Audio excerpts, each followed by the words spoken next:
Good afternoon, everyone. Welcome to Conference Room A. This is my final segment in a series of Meet the Candidate interviews. And I'm here today with candidate Donna Stock, who is up for re-election. Hello, Donna. How are you? I'm fine, thank you. Good, good. All right. So we can see you and we can hear you, so we can safely assume that you are healthy and well. So we can go right into some of the questions. And as far as your candidacy for the Select Board is concerned. Simple stuff to begin with, really. What lessons have you learned under this quarantine period that we're all going through that you could bring to your role as a member of the Select Board?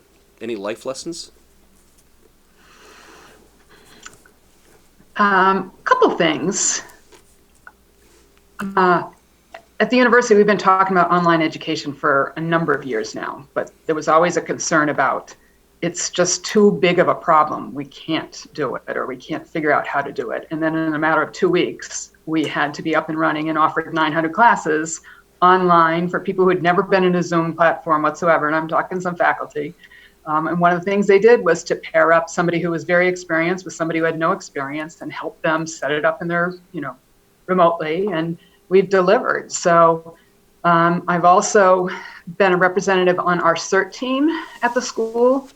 Very interesting the way decisions are made. I mean, they can't be made in the same context that we may have in the past. Sometimes it has to be an immediate decision. And I think that's, it's critical. Safety and health of, our campus community, our town community are what our primary is. We continue to deal with what's going on, and then also plan for a reopening and potentially, have to readjust again if there seems to be a resurgence of this virus.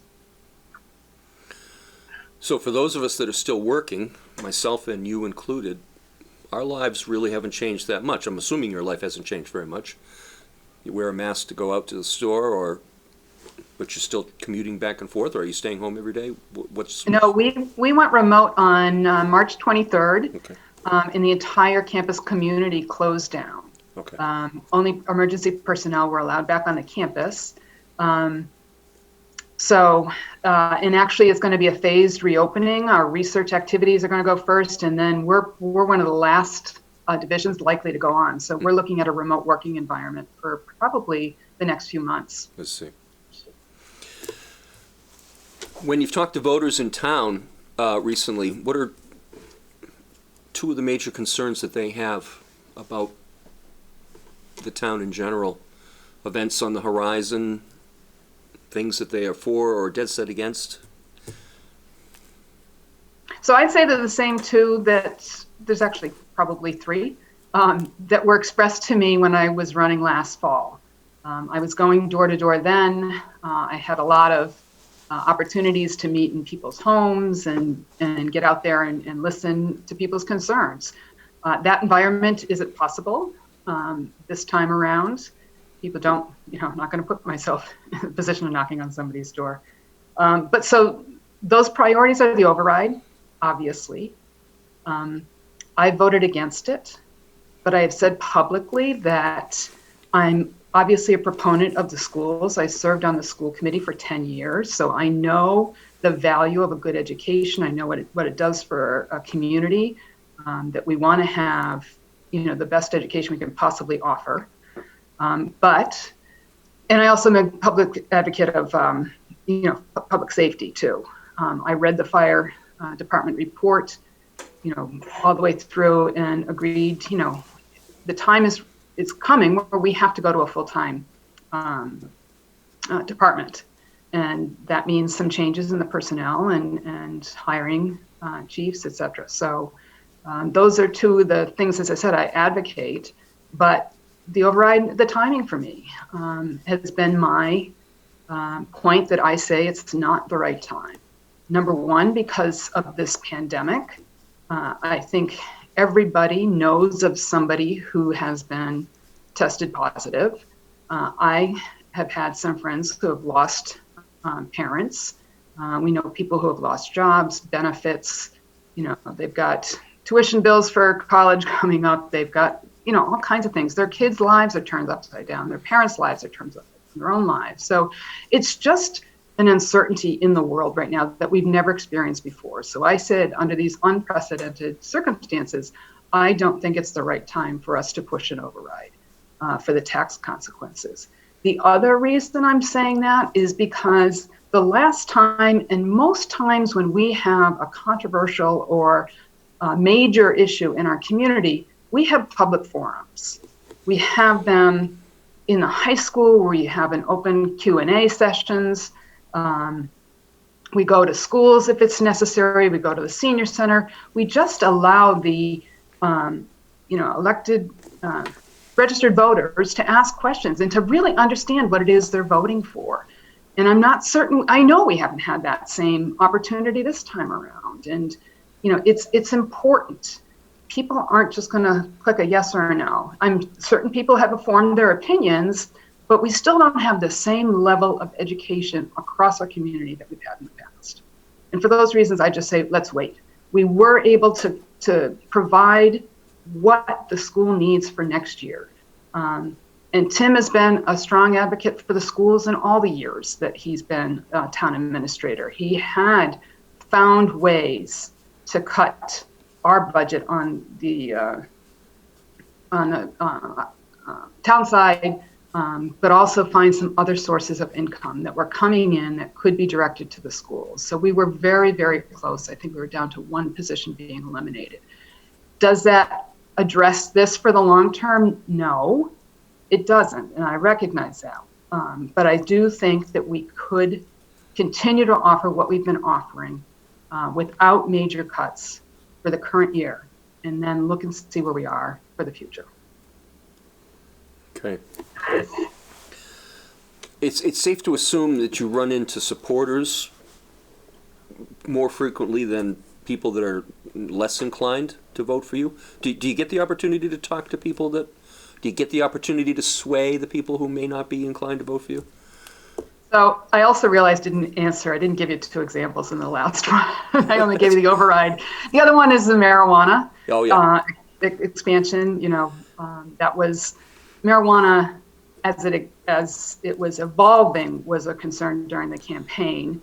Now there's a citizens petition that people are concerned about because that would expand before we even opened any facility here in the community. So people are concerned about the locations. They're concerned about the image that may be prevalent for their students, walking back and forth to school or driving around town, et cetera. So that's one that I know is a hot button issue as well. And going back to people who don't agree, that was your recent question. Yeah, do you get the opportunity to talk to people that are not inclined to vote for you or who strongly disagree with your positions? Do you get that opportunity? I would say people in this environment, it's completely different, obviously. I have had some people who have called me, whether it was a vote I've taken or something I may have said in a meeting, and they've questioned that. And I've answered those as honestly as I can. I try to make an informed decision. I try to think about the best interests of the town when I'm making a decision, and I try to, seek that input. I'm available, but we don't have the same, I heard a lot when I was knocking doors to door. I mean, I had people that really, didn't know me or did know me, didn't like what they'd heard. So I had the chance to, either agree to disagree or, tell them this is my stance or this is the information I had or this is where they could seek some additional information so they might have a better chance to make a decision on their own. Okay. So, looking into your crystal ball for a moment, so as we emerge from this quarantine, how long do you think that maybe the businesses in the town of Grafton would take to rebound? Do you think it'll happen, like that, or is it going to be like a long-term thing?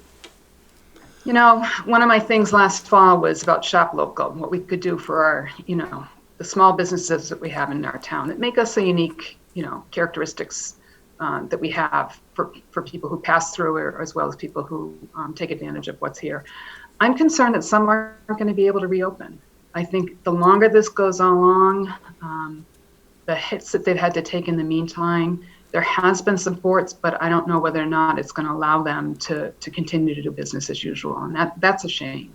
And I hope, as I said, that if they possibly can, using the various resources, whether they're federal, state, or local, that they can continue to stay in business. As far as the greater town, I mean, our town administrator has been working the last couple months on 8 Pine Street, negotiating right now for that particular property that will provide some income to the town. Very necessary for a multi-use facility.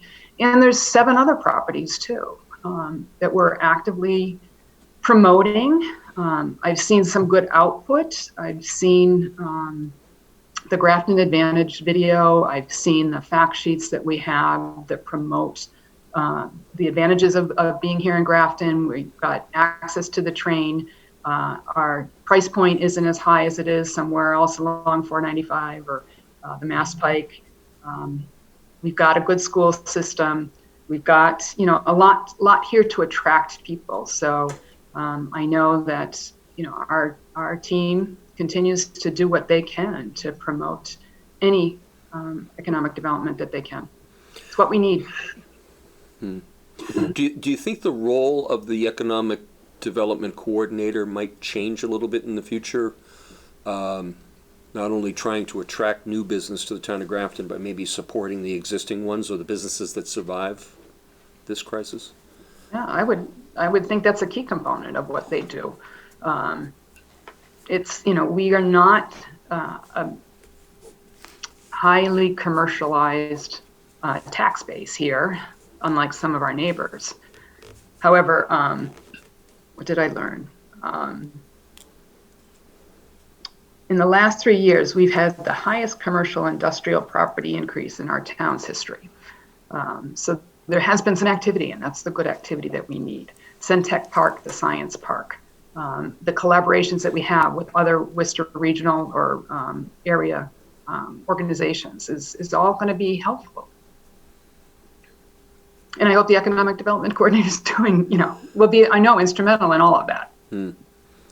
Yeah, it seems like you'd have to shift gears a little bit and maybe change some of the focus or different priorities, I guess. But going forward, everybody would be responsible in one way or another for trying to prop Grafton back up on its feet. In your opinion, when we finally get out of this Zoom universe and we go back to holding meetings here in Room A, do you think that the viewers or the voters will swarm into the room to participate, or will things go back to the way they were? Unfortunately, I think they're going to go back to the way they were. I think even the participants on our Zoom calls are primarily the same people that would show up in our meetings. So I haven't seen at work, we've seen Zoom, like we have advisory boards for people that are around the country, and a lot of times the timing, or the travel is a conflict for them. And because of Zoom calls, we've got like 99% participation. As I said, I think we're seeing the same people over and over again on the participants on our calls for the meetings, and it's the same, very similar to what normally shows up. The same type of participation. Yeah. Okay.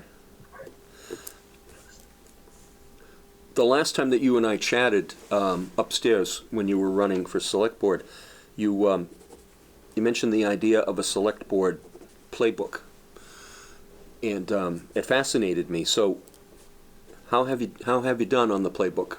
I mean, I recall that it's been part of the discussion.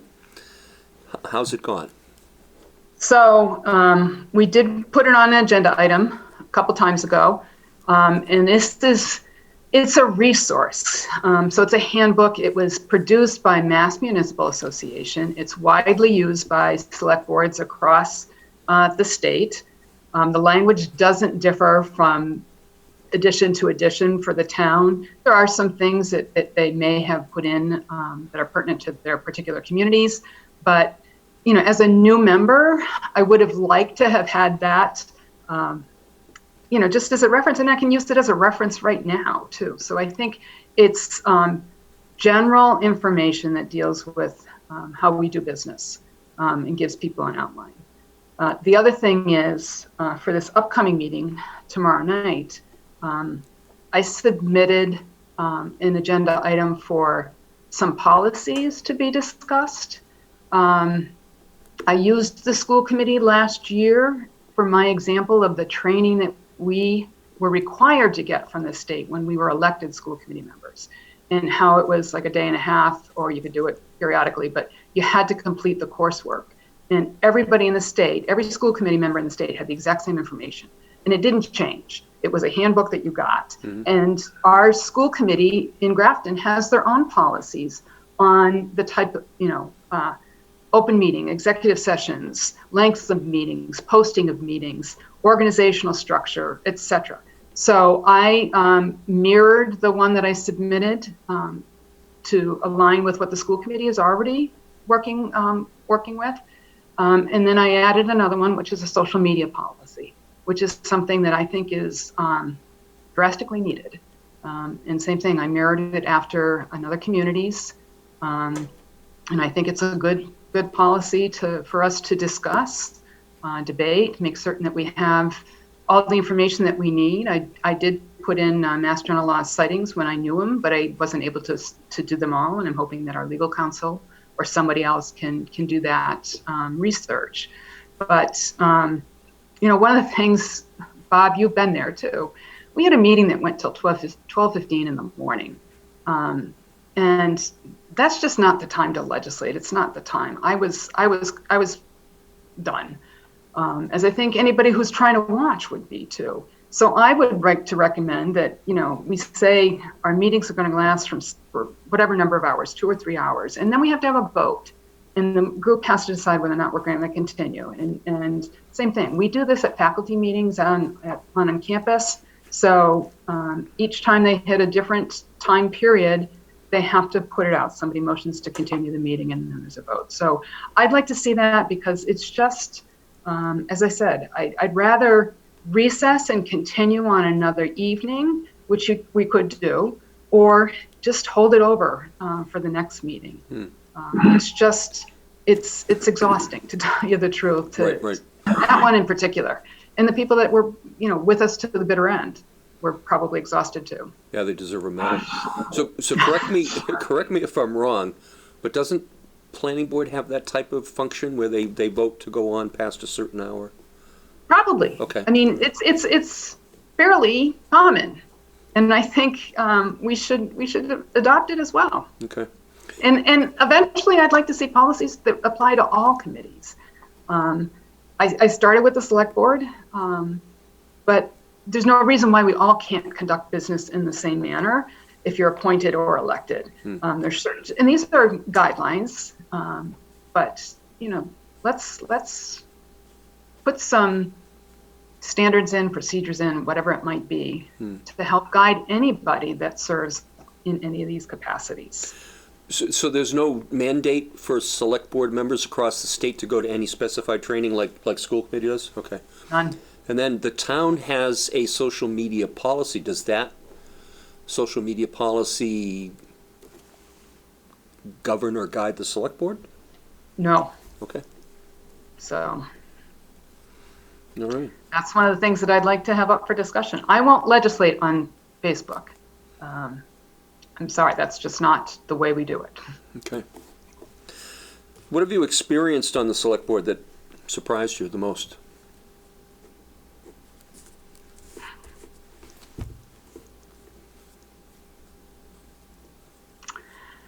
I'm thinking hard on this one.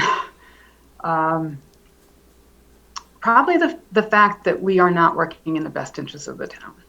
I wish we could say that we have 5 people working together in that. But it's not just the current select board. I think it's been in existence, and it's evident on other boards as well. And I think it's a shame that that's what's happening. I would rather have, us identify priorities and then tackle them, and give parameters or give guidance when we're talking to our finance committee, instead of, just letting people go off in various methods and say their own opinion and not necessarily have the ability to reach consensus before it gets to the point where it's just set up for additional turmoil. Okay. Well, we talked about Super Park. We already hit that earlier in the program. We talked about economic development. And forgive me if I missed it. Did you have a strong feeling one way or the other on the marijuana? Did we cover that? I say no. Mm-hmm. I think that the citizens petition that's been submitted is by friends of the person who is next in line for the expansion. So I think hopefully people will, turn out the way they have in the past. We haven't seen what benefit it can bring. And as I said, there's a lot of pros and cons to it. I agree with that. It is a resource for revenue. But I'd rather us see and take our time to do this rather than go in forced by a citizen's petition. Okay. I'm going to turn the microphones over to you, so to speak, and let you have a couple of minutes to address the viewers at home. And I'll do that at this time. So whenever you're ready. Well, obviously, I stepped forward after a number of years kind of out of public life. But I chose to throw my hat in the ring last fall. I was very honored to have been elected, knowing it would be a short term. And here I am running for re-election. I still have a lot to learn. I'll readily admit that. Our community operations are vast. I've tried to learn things as much as I can, but I still haven't gotten full information from every department within the community. I also serve on the Disabilities Commission, and I'm the select board representative on that. It was an interest that I had before I was elected, and I continued on. It's given me some great insight on the recommendations that we can do to adjust this community, whether it's in the schools, whether it's in our parks and recreation facilities, whether it's in our meetings, our town meetings, et cetera. I mean, there's a lot of, we had an outside firm that came in and evaluated the municipal side of it. The school side has not yet been completed, of all of the things that can be done. Some cost money, obviously, but we're working through those to see what are the low cost or easy accommodations that we might be able to make, whether it's physical or other accommodations, whether it might be on the website, et cetera. So getting more resource information out. So that's been a very positive, a very hardworking committee, and I've appreciated that. And I think, we're supporting each other in terms of finding different sources for not just information, but for some action items. There was a grant that was submitted last year that wasn't funded, but I think we're actively pursuing that as well. So, as I said, it's been a steep learning curve. At work, I say, bring it on. I love to work together with people. This pandemic has allowed our team to actually address some of the projects that we'd had, but we were so busy we couldn't get to them. So now we are kind of breaking those projects out. We did prioritize them. And then we have small working groups working on each of these things. And then we'll bring in additional participants that can lend some information to whatever the project might be. And then we're moving it out to the next layers of people that are decision makers. So I like that model. As I said, it was forced upon us through this pandemic, but it's been a very positive opportunity for other people to step forward and contribute and not, I don't have to be in every one of them. I trust my colleagues to really come forward with their own ideas and that they vetted them. And I'd like to see more of that in our own community. I think there's a number of people out there who have a concern. They don't necessarily have the time. They can't be keyed in on anything. There's a lot of people who don't have access to the same, whether it's computer access or they're not on social media. So I think, we have to do what we can to represent everyone in this community in whatever way we possibly can. And information and misinformation are the things that are most of concern to me. So I'd appreciate your vote. Is that where I could do my plug for that? That's where you do it. It's exactly where you place it. Well, Donna, thank you. I know you've been very busy, and we've had to reschedule this a couple of times, but thank you for making the time today. I appreciate having the opportunity to talk to you. And Bob, I appreciate it too, because it has been a 24/7 thing at work. As I said, we're in an emergency mode too, and I had 2 new people start the day that we went remote. So onboarding them in this environment is a brand new experience for me and for them as well. So we're all doing the best we can. I know people out in the community are, but we also have to care for each other and make certain that we're looking out for our neighbors and anyone else that we can help. Okay. Well, this is the final segment of Meet the Candidate with the 4 candidates. It's your job now. You take it from here. You go to the ballot box and you make your choice. You've got a major decision to make this year. So I'd once again like to thank Donna Stock for taking the time to talk to us today. And I'll see you with the polls. And thank you for watching the program. I'm Bob DeToma. And on behalf of everyone here at Grafton Community Television, thank you for watching, and shout out to Rick.